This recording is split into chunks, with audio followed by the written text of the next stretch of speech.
अंत भला तो सब भला। रोली की शादी उसके माँ बाप एक आलसी लड़के से करा देते हैं। चलो, रोली की शादी हुई और हमने गंगा नहाई। और क्या, बेटियां तो होती ही हैं बोझ। हाँ, पर अब क्या चिंता, उतार तो दिया बोझ तुमने, अब वो लोग समझे। ससुराल में रोली का पति कहता है, देखो, मैं कोई काम नहीं करता, ये बात तुम्हारे मम्मी पापा को बता दी थी मैंने। अब जो किराया आता है दुकान का, उसी से घर का गुजारा करना है। कभी भूल से भी कोशिश ना करना किसी चीज की डिमांड की। क्या मम्मी पापा को पता था कि आप कोई काम नहीं करते? और क्या, बड़ा अच्छे से पता था। उन लोगों को तो तुम बोझ लगती थी, बोल रहे थे कि बस शादी कर लो और कोई मतलब नहीं है।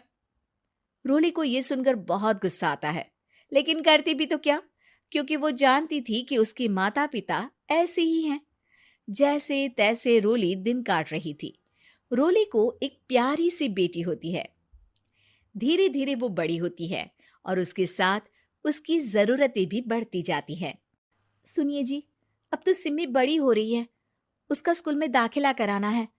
मैंने अब तक तो जैसे तैसे समय काट लिया, लेकिन मैं बच्ची की परवरिश में कोई कमी नहीं रखूंगी।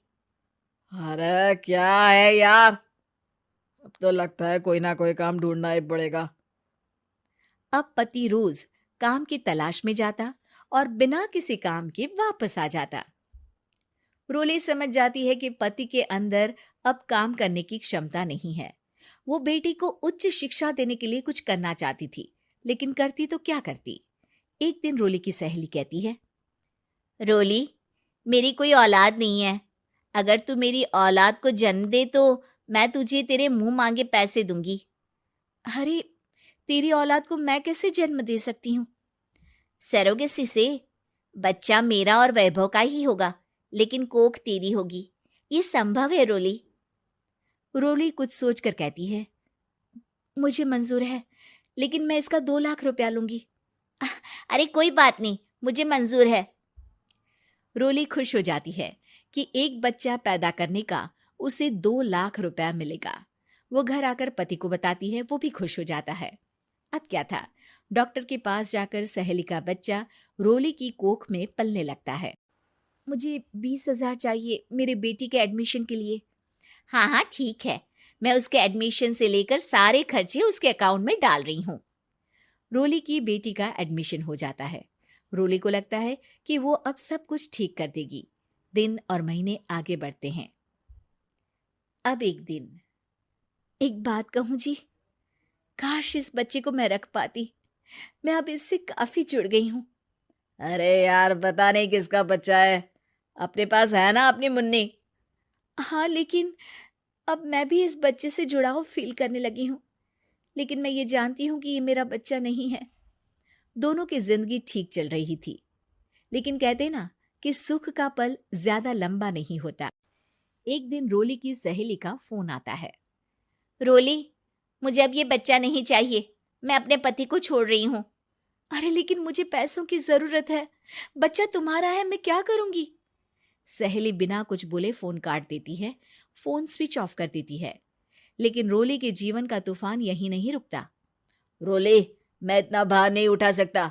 आज पढ़ाई का पैसा मांग रही हो, कल को शादी, कॉलेज और पता नहीं क्या क्या। मैं तुम्हें छोड़ रहा हूँ, अपनी बच्ची उठाओ और निकलो इस घर से। अरे पर मैं कर तो रही हूं ना बच्चे के लिए काम, आप आराम से रहिए ना। क्या काम कर रही हो, देख रहा हूं मैं। ये छोटा शहर है, यहाँ लोगों को बात बनाते वक्त नहीं लगता। तो मैं क्या करूं? ज्यादा पढ़ी लिखी नहीं हूं, कैसे घर के खर्चे चलाऊं? और आप तो काम करना ही नहीं चाहते। हाँ, ना चाहता हूं और ना ही करूंगा।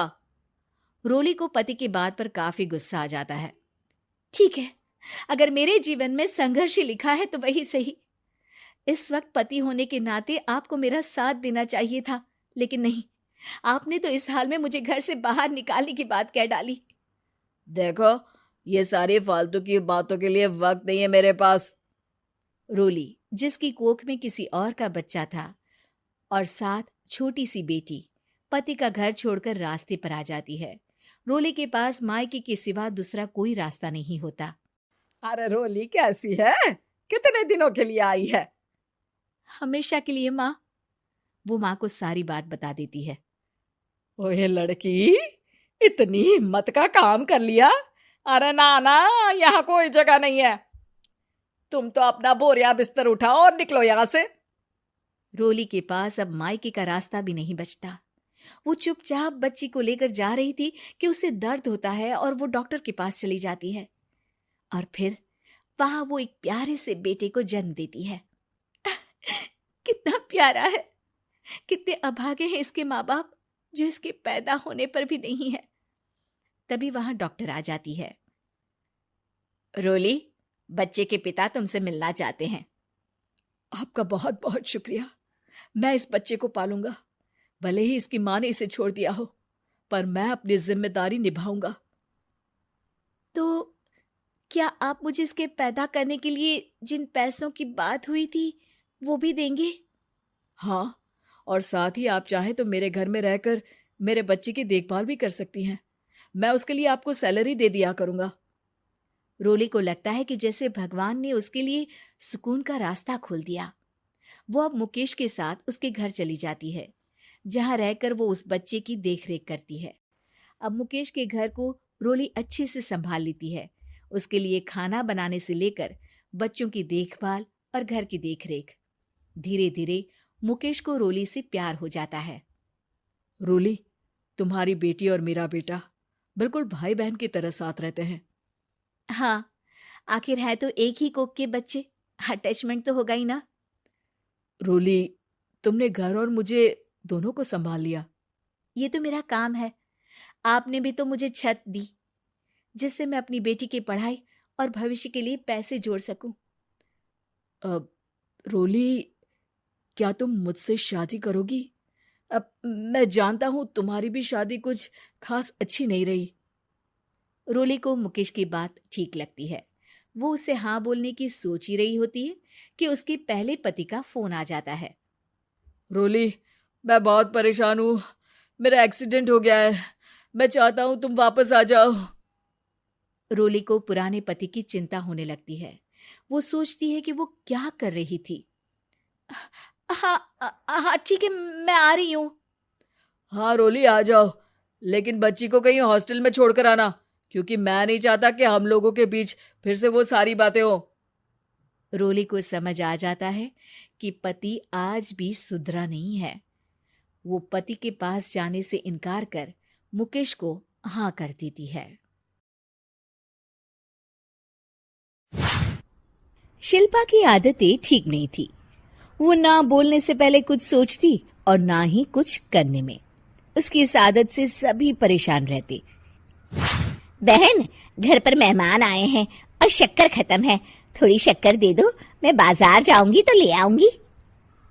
अरे शिखा बहन, तुम तो माफी करे, जब देखो तुम्हारे घर में कुछ न कुछ खत्म ही रहता है।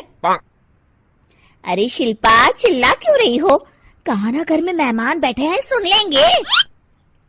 सुन लेंगे तो सुन ले, तुम लोगों की मांगने वाली आदत तो बंद होगी। अच्छा शिल्पा, ना दो शक्कर, लेकिन बात तो अच्छे से करो। एक कटोरी शक्कर के लिए तुमने मेरी बड़ी बेइज्जती कर दी। शिल्पा बड़बड़ाते अंदर चली जाती है तो शिखा भी घर चली जाती है। माँ, क्या हुआ? अरे कुछ नहीं बेटा, पता नहीं कहां कहां से ऐसे पड़ोसी आ जाते हैं, जब देखो तब कुछ न कुछ मांगने के लिए घंटी बजाते हैं। अब घंटी बजे तो दरवाजा ना खोलना। पता नहीं माँ की ये आदत कैसे बदलेगी, किसी को कुछ भी बोल देती है, बोलने से पहले सोचती भी नहीं। शिल्पा की ये आदत दिन ब दिन बढ़ती ही जा रही थी। एक दिन शिल्पा के दरवाजे सब्जी वाला आया। सुनो भैया, मुझे ये भिंडी, टिंडे, लौकी और आलू के साथ 1 किलो प्याज दे दो। जी बहन जी। वो एक एक कर सारा सामान पैक कर देता है। कितने पैसे दूं? 220 रुपए पूरे। अरे इतना महंगा नहीं। हाँ, मैं तो सिर्फ 150 दूंगी। नहीं नहीं, पैसे तो पूरे लूंगा, नहीं तो सब्जी वापस कर दो। ऐसे कैसे वापस कर दूंगी? मैं तो एक भी सब्जी वापस नहीं करूंगी। और हाँ, रही बात पैसों की, तो लेना है तो 150 ले लो, वरना मेरे मोहल्ले में घुसने तक नहीं दूंगी। हाँ। अरे नहीं नहीं बहन, हम लोग गरीब लोग हैं, ऐसा ना करो। पकड़ो ये 150 और दफा हो जाओ। शिल्पा की बेटी अंदर से ये सब देख रही थी। शिल्पा, तूने तो हद कर दी। बेचारा गरीब आदमी, उसका तो गुजारा ही इसी से होता है। बोलने से पहले सोचा कर बेटा। माँ, आप चुप रहो। घर चलाना बच्चों का खेल नहीं, और वैसे भी इतनी महंगी सब्जी थोड़ी ना होती है। आपको तो सिर्फ खाने से मतलब है, लेकिन मुझे तो सब सोचना पड़ता है ना। शिल्पा की सास ये बात सुनकर दुखी हो जाती हैं। शिल्पा की बेटी शिल्पा की ये सारी बातें सुन रही होती है।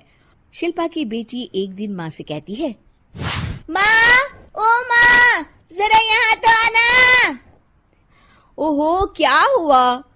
क्यों चिल्ला रही हो ऐसे बेटा? हुआ क्या?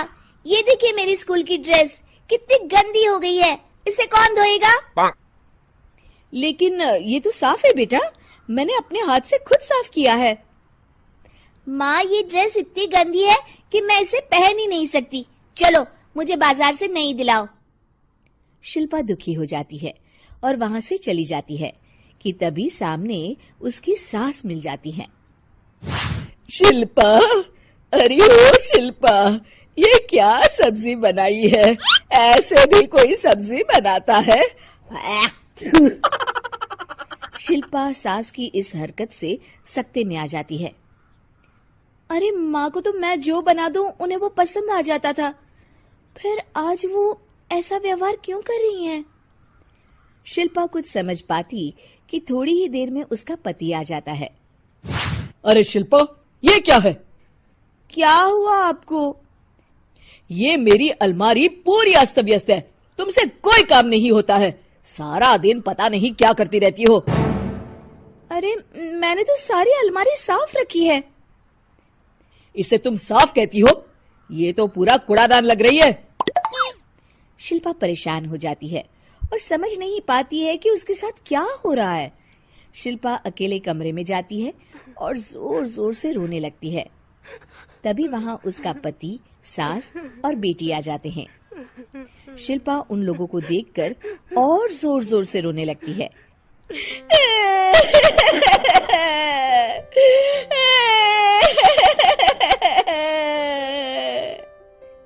कि तभी उसकी सास उससे कहती है, क्या हुआ? यहाँ बैठकर रोती रहोगी या फिर खाने को भी कुछ बनाओगी? माँ, पहले आप बताएं, आप लोगों को क्या हुआ है जो मुझसे ऐसा व्यवहार कर रहे हैं? वही हुआ है जो तुम्हें रोज होता है। मैं समझी नहीं। माँ, आज घर वालों ने आपसे बुरा व्यवहार किया तो आपको कितना बुरा लगा ना? हाँ, मुझे बहुत बुरा लगा। मुझे अच्छा नहीं लगता कोई मुझसे इस तरह से बात करे। सही कहा शिल्पा, जो चीज तुम्हें खुद के लिए अच्छी नहीं लगती वो तुम्हें दूसरों के साथ भी तो नहीं करनी चाहिए। बेटा, हम तुम्हारे अपने हैं, फिर भी तुम्हें अपनों की बात का बुरा लगा।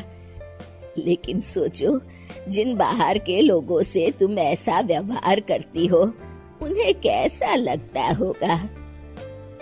हाँ माँ, आप सच कह रही हैं। मैं आप लोगों से माफी मांगती हूँ, मुझे कड़वा नहीं बोलना चाहिए। मैं समझ गई, मैं आपकी हूँ इसलिए आप लोगों ने मुझे सुधरने का वक्त दिया और मेरा साथ दिया। लेकिन जिन बाहर के लोगों से मैं बुरा व्यवहार करती आई, वो लोग मेरे कड़वे बोल से कितने दुखी होते होंगे। मैं वादा करती हूँ, आज से ऐसा व्यवहार किसी के साथ नहीं करूंगी। सीख, हमें दूसरों के साथ वैसा ही व्यवहार करना चाहिए जो हम खुद के लिए अपेक्षा करते हैं।